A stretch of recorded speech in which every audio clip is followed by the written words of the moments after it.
క్షణక్షణం పోరాటం కనంకనం ప్రజాపక్షం జనసైనిక్ న్యూస్ కి స్వాగతం. ముందుగా హెడ్లైన్స్. మల్లుచేలు చెరువుల్లా మారిన జగన్ ప్రభుత్వానికి చీమ కుట్టినట్టయినా ఉందా?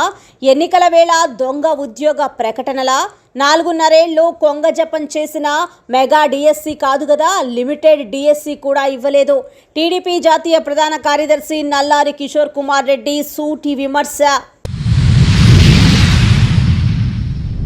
సవాల్ చేస్తే సీఎం అవుతారా? సీనియర్ ఎన్టీఆర్ నుంచి రేవంత్ రెడ్డి వరకు ఇదే జరిగిందా? ఆటుపోట్లను ఎదుర్కొని ముఖ్యమంత్రి పీఠం దక్కించుకున్న నాయకులు వీరే. రేవంత్ దూకుడు ఫటాఫట్ ధనాదన్. సీఎం పగ్గాలు చేపట్టగానే ప్రగతి భవన్ గోడలు బద్దలు. ప్రజల సమస్యల కోసం ప్రజా దర్బార్ ఏర్పాటు. 6 గ్యారంటీలపై మొదటి సంతకం. కేసీఆర్ను పరామర్శించి పరిపక్వత రుజువు. ఆరోగ్యశ్రీ 5 లక్షల నుంచి 10 లక్షలకు పెంపు. ఉద్యమకారులపై కేసుల కొట్టివేత. చంద్రబాబు కీలక ప్రకటన. 50 మందితో జనవరిలో తొలి జాబితా. ముఖ్యమంత్రి విషయం నాకు పవన్కు వదిలేయండి. తుఫాను నష్టం ఓటర్ల జాబితాపై దృష్టి పెట్టండి. 176 డబ్బుల సంచుల మూటలు. 351 కోట్ల రూపాయల నగదు లభ్యం. 50 మంది బ్యాంకు అధికారులతో 4 రోజులుగా నోట్ల లెక్కింపు. మొరాయిస్తున్న మెషిన్లు. ఆగమేఘాలపై కొత్త మెషిన్లు. అయినా నోట్ల కట్టలు అయిపోలే.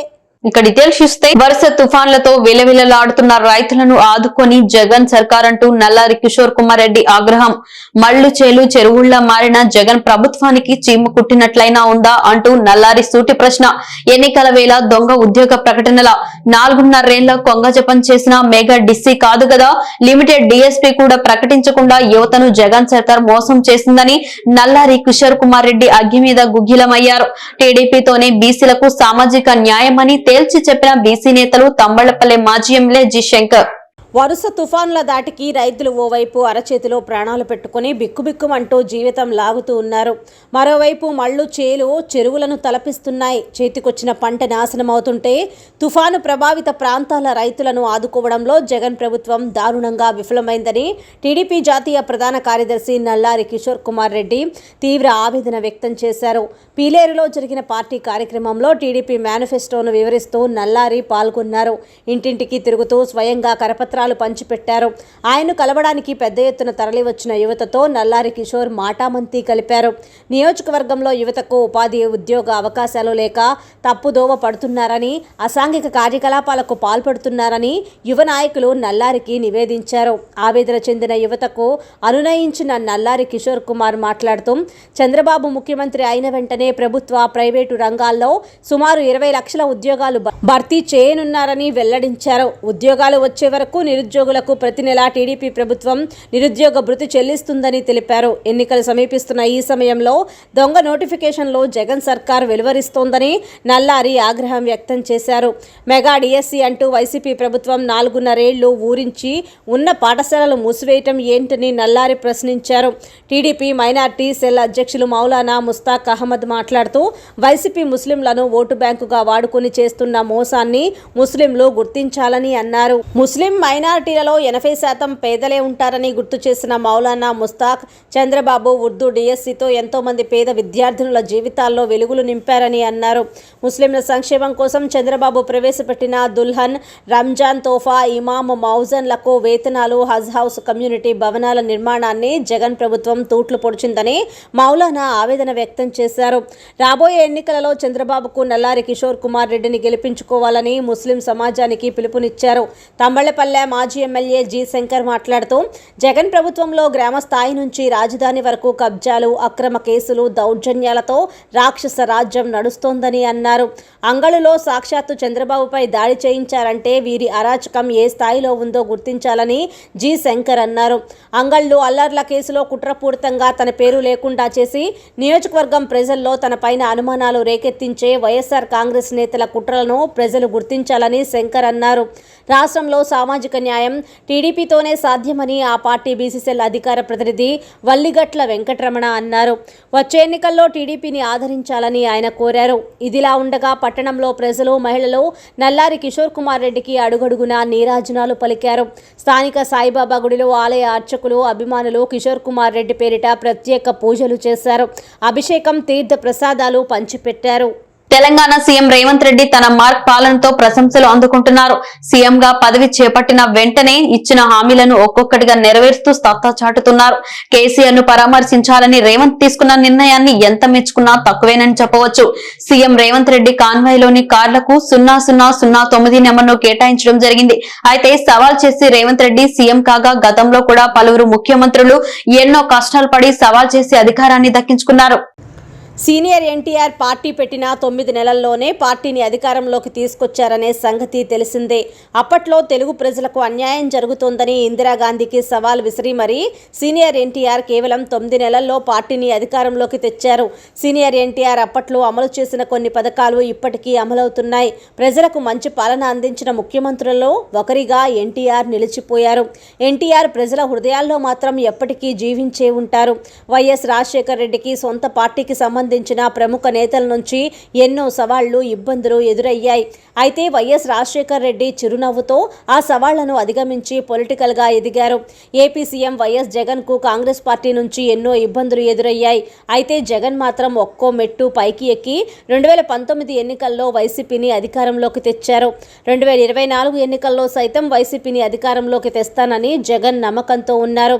ఏపీ సీఎం జగన్ పాలన గురించి ప్రజల్లో భిన్నాభిప్రాయాలు ఉన్నాయి. వైసీపీని మరోమారు అధికారంలోకి తీసుకురావాలనే సీఎం జగన్ ప్లాన్ వర్కౌట్ అవుతుందో లేదో చూడాలి. సమ్మర్ స్టోరేజ్ ట్యాంక్ ముంపు గ్రామస్తులకు ఇంటి పట్టాలు మంజూరు చేసి ఆదుకోవాలని స్థానిక ఆర్డీఓ మురళికి స్పందన కార్యక్రమంలో సర్పంచ్ కుమారుడు నాగరాజు రెడ్డి ఆధ్వర్యంలోని వలసపల్లి పంచాయతీ నాయనవారిపల్లి గ్రామస్తులు వినతి పత్రం అందజేశారు. మదనపల్లి మండలం వలసపల్లి పంచాయతీ సర్వే నెంబర్ 711-1లో ఆక్రమణకు గురైన ప్రభుత్వ భూమిలో ఇళ్ల పట్టాలు పంపిణీ చేయాలని ఆర్డీఓ మురళికి సర్పంచ్ కుమారుడు నాగరాజరెడ్డి ఆధ్వర్యంలో వలసపల్లి పంచాయతీ నాయనవారిపల్లి గ్రామస్తులు వినతి పత్రం అందజేశారు. గ్రామస్తులతో కలిసి సోమవారం స్పందన కార్యక్రమంలో ఆర్డీఓ మురళికి వినతి పత్రం అందించి సమస్యను వివరించారు. వలసపల్లి పంచాయతీ నాయనవారిపల్లి వద్ద సమ్మర్ స్టోరేజ్ ట్యాంక్ నిర్మాణం కారణంగా గ్రామం ముంపుకు గురి కానుందని, సమ్మర్ స్టోరేజ్ ట్యాంకుకు పూర్తి స్థాయిలో నీరు వస్తే తమ గ్రామం ముంపుకు గురి అవుతుందని మంత్రి పెద్దిరెడ్డి రామచంద్రారెడ్డికి విన్నవించి వినతి పత్రం అందజేశామని తెలిపారు. దీనికి స్పందించిన మంత్రి పెద్దిరెడ్డి రామచంద్రారెడ్డి బాధితులకు న్యాయం చేయాలని ఆర్డీఓ మురళికి రిఫర్ చేశారు. నాయనవారిపల్లి గ్రామస్తులకు న్యాయం చేస్తామని ఆర్డీఓ మురళి వారికి హామీ ఇచ్చినట్లు వైసీపీ యువ నాయకులు నాగరాజురెడ్డి మీడియా వారికి వెల్లడించారు. కాంగ్రెస్ రాజ్యసభ సభ్యుడు ధీరజ్ సాహు అక్రమ సంపాదనపై ఇంకా లెక్కింపు కొనసాగుతోంది. దోచేందుకు కాదేది అనర్హం అన్నట్టు మంది సొమ్ము అపనంగా దోచేశాడు. దాచేందుకు కాదేది అనర్హం అంటూ ఇంట్లో ఎక్కడ పడితే అక్కడ డబ్బు దాచాడు. ఆ డబ్బును లెక్కించడానికి మిషన్లు కూడా మొరాయిస్తున్నాయట. ఇంట్లో ఏ మూలన వెతికినా డబ్బుల సంచులు బయటపడుతూనే ఉన్నాయి. 176 సంచుల్లో నోట్ల కట్టలు గుట్టలు గుట్టలుగా ఇంట్లో ఎక్కడ చూసినా దొరకడం తీవ్ర సంచలనమైంది. అతడు సినిమాలో కోటా శ్రీనివాసరావు డైలాగ్ లెక్కెట్టేందుకే వారం పట్టుద్ది అన్నట్లు ఎంపీ ధీరజ్ సాహు ఇంట్లో దొరికిన డబ్బులు లెక్కెట్టడానికి 10 రోజులు పట్టేలా ఉంది. దాదాపు 176 సంచుల్లో దాచి ఉంచిన సొమ్ములో అధికారులు ఇప్పటి వరకు 140 సంచులు లెక్కించారు. దాదాపు 40 మెషిన్లతో డబ్బును లెక్కిస్తున్నారు. 3 రోజులుగా లెక్కించిన మొత్తం 351 కోట్లని తేల్చారు. పలు బ్యాంకులకు చెందిన 50 మంది అధికారులు ఈ లెక్కింపులో పాల్గొంటున్నారు. మిగిలిన సంచులు లెక్కిస్తే కానీ పూర్తి సంపాదన రాదని అధికారులు చెబుతున్నారు. సిబ్బంది చాలడం లేదని, డబ్బు లెక్కించడానికి సిబ్బంది సరిపోవడం లేదని, మరికొంతమంది సిబ్బంది కావాలని ఐటీ అధికారులను కోరుతున్నారు. మెషిన్లు కూడా మొరాయిస్తుండడంతో వాటి స్థానంలో కొత్తవి తెప్పిస్తున్నారు. కాగా ఈ ఉదంతంపై శివసేన ఎంపీ ప్రియాంక చతుర్వేది సెటైర్లు విసిరారు. ధీరజ్ సాహు బీజేపీలో చేరితే క్లీన్ చిట్ దొరుకుతుందని చెప్పారు. అజిత్ పవార్ ఎన్సీపీని చీల్చిన తర్వాత ఆయన ఇంట్లో ఈడీ, ఐటీ చర్యలు ఆగిపోయాయని, ఎంతో మంది అవినీతి స్వార్థపరులు బీజేపీలో చేరి పాప పునీతులయ్యారని, ధీరజ్ సాహు కూడా ఆ దిశగా ప్రయత్నాలు చేయాలని ఆమె వ్యంగ్య వ్యాఖ్యలు చేసింది. 4.5 ఏళ్లుగా ప్రజలు పడుతున్న అన్ని ఇబ్బందులు తొలగిపోయి ప్రజాపాలన రావడానికి కేవలం 4 నెలలు మాత్రమే ఉందని, మీ అందరి ఆశీస్సులతో మళ్లీ చంద్రబాబు నాయుడు ముఖ్యమంత్రిగా బాధ్యతలు చేపట్టడం ఖాయమని మాజీ ఎమ్మెల్యే షాజహాన్ బాషా ధీమా వ్యక్తం చేశారు. సోమవారం నిమ్మనపల్లె మండలంలోని ప్రఖ్యాత నీల మల్లేశ్వర స్వామి ఆలయాన్ని సందర్శించిన మాజీ శాసనసభ్యులు షాజహాన్ పూజల అనంతరం బాబు షూరిటీ భవిష్యత్కు గ్యారంటీ కార్యక్రమం నిర్వహించారు. తవళం పంచాయతీ అటవీ ప్రాంతంలో వెలసిన శ్రీ నీల మల్లేశ్వర స్వామి ఆలయంలో కార్తీక మాసం సందర్భంగా ఆలయాన్ని సందర్శించి స్వామివారి పూజా పురస్కారాల్లో పాల్గొని స్వామివారి ఆశీస్సులు పొందారు. అనంతరం తెలుగు తమ్ముళ్ళు నాయకులు నిమ్మనపల్లి అంబేద్కర్ కూడలిలో డాక్టర్ బిఆర్ అంబేద్కర్ కు పూలమాలలతో నివాళులర్పించారు. ఈ సందర్భంగా షాజహాన్ మీడియాతో మాట్లాడుతూ బాబు షూరిటీ భవిష్యత్తుకు గ్యారంటీ కార్యక్రమంలో భాగంగా మండలంలో సోమవారం కార్తీక మాసం కార్యక్రమాన్ని మండల ప్రజలు ఘనంగా నిర్వహించుకోవడం జరిగిందని సంతోషం వ్యక్తం చేశారు. మండలంలో ఉన్నటువంటి రైతులు, తెలుగుదేశం నాయకులకు అధికార వైఎస్ఆర్ పార్టీ వలన ఎలాంటి ప్రయోజనం చేకూరలేదని విమర్శించారు. మెజారిటీ ప్రజలకు అభివృద్ధి, సంక్షేమ పథకాలు అందలేదని అన్నారు. 4.5 సంవత్సరాలుగా అధికారంలో ఉన్న వైఎస్ఆర్ పార్టీ రైతుల పట్ల అవగాహన చూపలేదని ఆరోపించారు. అప్పులు చేసి పప్పుకూడు పెడుతున్నారని, ఇలాంటి ప్రభుత్వం మనకు వద్దని రాష్ట్ర వ్యాప్తంగా ఆందోళన చెందుతున్నారని గుర్తు చేశారు. అనంతరం గత 5 రోజుల మునుపు కురిసిన తుఫాను కారణంగా వరి పంట, వివిధ పంటలు పూర్తిగా దెబ్బతిన్నాయని, ఇకనైనా ప్రభుత్వం మేలుకొని రైతులకు సకాలంలో ఆదుకోవాలని, జరిగిన పంట నష్టాన్ని అంచనా వేసి రైతులకు ఆర్థిక సాయం అందించాలని ఆయన డిమాండ్ చేశారు. ఈ కార్యక్రమంలో నిమ్మనపల్లి మండల తెదేపా నాయకులు రాజన్న, శ్రీపతి, జయన్న, చిన్నరాయుడు, సహదేవ, బాలు, గ్రామస్తులు తదితరులు పాల్గొన్నారు. అందరికీ నమస్కారం. ప్రతి ఒక్కరికి కార్తీక సోమవారం శుభాకాంక్షలు తెలుపుతున్నాను. ఎంతో దీక్షతో ప్రతి ఒక్కరూ కార్తీక సోమవారం జరుపుకుంటున్నారు. అదే భాగంగా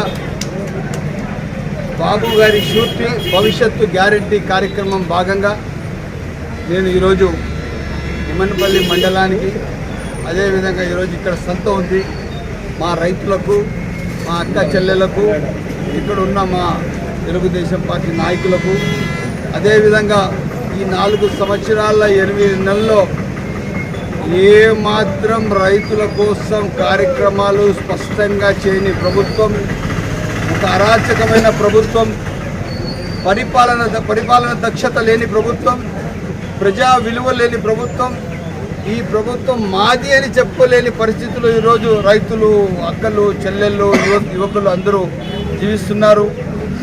అప్పు చేసి పప్పుకూడు పెట్టిస్తున్నారు. ఏ మాత్రం రాష్ట్రం అభివృద్ధిలో లేదు. రాష్ట్ర రాజధాని ఎక్కడ ఉండాలో తెలీదు. మన పిల్లల స్టేట్ బ్యాంక్ ఆఫ్ ఇండియాలో సేవింగ్స్ అకౌంట్ లేదా కరెంట్ అకౌంట్ ఉండి మీరు 18 నుండి 65 సంవత్సరాల మధ్య వయసు కలిగి ఉన్నవారైతే మీకు ఒక గొప్ప శుభవార్త. మీరు వెంటనే ఓపెన్ చేసిన ఎస్బీఐ బ్యాంకు వెళ్లి 1000 రూపాయలు జమ చేసి group personal accident insurance plan లో చేరి 20 లక్షల వ్యక్తిగత ప్రమాద బీమా పొందండి. అలాగే PMJJBY స్కీమ్లో 330 రూపాయలు చెల్లించి 2 లక్షల లైఫ్ కవరేజ్ పొందండి. ఇది సహజ మరణానికి కూడా వర్తిస్తుంది. అలాగే మరో 12 రూపాయలు PMSBY స్కీమ్లో చేరండి. వ్యక్తిగత ప్రమాద బీమా 2 లక్షలు కవరేజ్ పొందండి. ఈ స్కీమ్లో శాశ్వత అంగవైకల్యం చెందితే 1 లక్ష రూపాయల కవరేజ్ ఇవ్వబడుతుంది. మొత్తం 1342 రూపాయలు చెల్లించి 24 లక్షల రూపాయల కవరేజ్ 1 సంవత్సర కాలం వరకు పొందండి. మీరు తప్పక ఆటో రెన్యువల్ మోడ్ను ఎంచుకోండి. మీరు వెంటనే మీకు దగ్గరలో ఉన్న SBI బ్యాంక్ని సంప్రదించండి.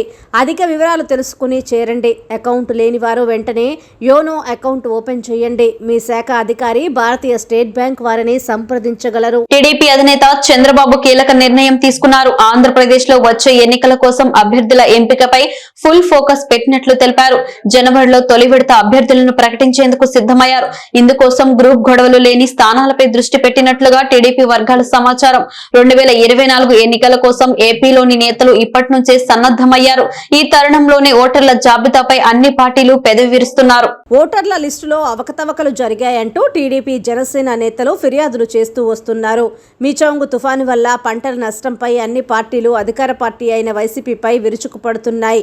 ఈ తరుణంలో టీడీపీ అధినేత చంద్రబాబు బాపట్లలోని తుఫాను బాధిత ప్రాంతాల్లో పర్యటించి పంట నష్టపోయిన రైతులను పరామర్శించారు. ఇటువంటి పరిస్థితిలో నేతలు వ్యక్తిగత ఆరోపణలు చేసుకోకుండా తుఫాను బాధితుల కోసం, పంటలు నష్టపోయిన రైతుల కోసం పోరాటం చేయాలన్నారు. 2024 ఎన్నికలే టార్గెట్గా అభ్యర్థుల ఎంపికపై చంద్రబాబు దృష్టి సారించినట్లు తెలిపారు. ఈ నేపథ్యంలో టీడీపీ జనసేన సమన్వయ కమిటీలు గ్రౌండ్ లెవెల్లో యాక్టివ్ అయ్యాయి. ఓవైపు చంద్రబాబు, మరోవైపు పవన్ కళ్యాణ్ తమ క్యాడర్కు దిశానిర్దేశం చేస్తూ వస్తున్నారు. ముఖ్యమంత్రి అభ్యర్థి ఎవరనే దానిపై తామిద్దరం చూసుకుంటామని గతంలో పవన్ కూడా తేల్చి చెప్పిన సంగతి తెలిసిందే. ఏపీలో ఫిబ్రవరిలోనే ఎన్నికలు జరిగే అవకాశం ఉందని తెలుస్తోంది. దీంతో టీడీపీ శ్రేణులను చంద్రబాబు అప్రమత్తం చేశారు. నియోజకవర్గాల ఇన్ఛార్జీల నియామకాలపై ఫోకస్ పెట్టినట్లు తెలిపారు. జనవరి నెలలో 50 స్థానాలకు అభ్యర్థులను ప్రకటించనున్నట్లు చంద్రబాబు తమ నాయకులకు స్పష్టం చేశారు. ఈ తరుణంలో ఏపీలో పొలిటికల్ హీట్ మరింత ఎక్కువైందనే చెప్పాలి. బీజేపీ కూడా వైసీపీపై విమర్శలు చేస్తూ తమ వైఖరిని చాటుకుంటోంది. ఆయన ఒక ధైర్యం, మాటల మాంత్రికుడు, పట్టు వదలని విక్రమార్కుడు. సీఎం పదవి చేపట్టడమే లక్ష్యంగా పావులు కదిపి విజయవంతమయ్యారు రేవంత్ రెడ్డి. సీఎం రేవంత్ రెడ్డి అంటేనే దూకుడుకు మారుపేరు. అదే ఆయనకు సీఎం పదవిని తెచ్చిపెట్టింది. కాంగ్రెస్ లో చాలా మంది సీనియర్లు ఉన్నా దూకుడును ప్రదర్శించి మాటలతో విరుచుకుపడే రేవంత్ ను అధిష్టానం సీఎం గా ప్రకటించింది. అధికారంలోకి రాకముందు ఇచ్చిన హామీలను పాలన చేపట్టగానే వెనువెంటనే అమలు చేస్తే సహజంగా ప్రజల్లో మంచి స్పందన వస్తోంది. సీఎం రేవంత్ రెడ్డి కూడా సాగదీయకుండా తన సహజ శైలిలానే దూకుడు ప్రదర్శిస్తున్నారు. చక్కగా పనిచేస్తున్నారు. ఓ పక్క ప్రమాణ స్వీకారం చేస్తూనే మరో పక్క ప్రగతి భవన్ గోడలను బద్దలు కొట్టించారు. ప్రజలందరూ రావటానికి ప్రజా దర్బార్ నిర్వహించేందుకు ఏర్పాట్లు చేయించారు. ప్రమాణ స్వీకారం చేసిన వెంటనే ప్రజా దర్బార్ నిర్వహించారు. దీంతో పాటు అక్కడికి వచ్చిన ప్రజలకు మౌలిక వసతులు కల్పించడం, కూర్చునేందుకు బల్లలు ఏర్పాటు చేయడం వంటివి చేపట్టారు. చక్కటి పనితీరు, ఆలోచనల్లో మార్పు తన నైజంలో సాగిస్తున్నారు. ఇచ్చిన మాట మీద నిలబడ్డారు. ఇక రెండో రోజు కాంగ్రెస్ ప్రకటించిన 6 గ్యారంటీల అమలుపై దృష్టి సారించారు. ఇందులో భాగంగా మహిళలకు బస్సులో ఉచిత ప్రయాణం, మహాలక్ష్మి పథకాన్ని ప్రవేశపెట్టారు. మహిళలంతా కూడా తమకు సంబంధించిన గుర్తింపు కార్డు చూపించి బస్సుల్లో ఉచితంగా ప్రయాణించారు. దీంతో వారి కళ్లల్లో ఆనందం వెల్లివిరిసింది. మరోవైపు రాజీవ్ ఆరోగ్యశ్రీ పరిమితిని 5 లక్షల నుంచి 10 లక్షలకు పెంచే హామీని కూడా అమలు చేశారు. దీంతో పేదలకు మేలు జరగనుంది.